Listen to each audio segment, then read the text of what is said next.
ओडिशा राज्य कुस्ती प्रतियोगितारे प्रथम थर पाई संबलपुर दल 6 गोटी स्वर्ण एवं 8 गोटी रौप्य पदक हासिल करिसंती।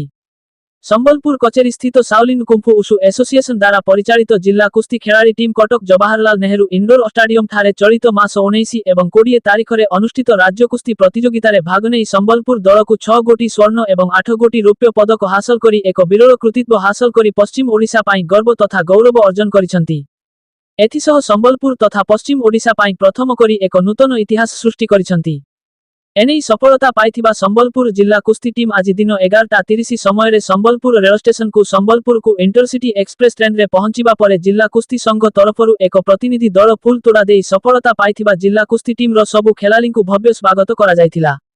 एही परिप्रेक्षी रे जिला कुस्ती संघर संपादक सुभाष बेहेरा आज राति 7:45 समय रे कुलुथकानी ठारे निज प्रतिक्रिया रखी कहिथिले जे आम पाखरे कुस्ती मैट उपयुक्त सरंजाम पाखरे नथाई मध्य सबु खेलाड़ी उच्च कोटीर खेल सबु प्रदर्शन करिसंती।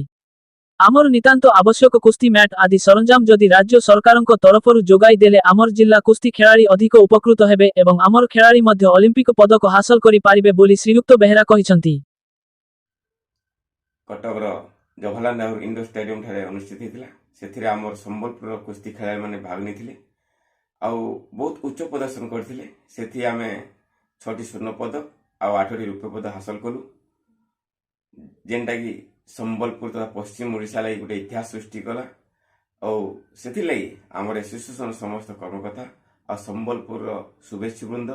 समस्ते खुशी आउ निजक गर्वान्वित मन करुछु।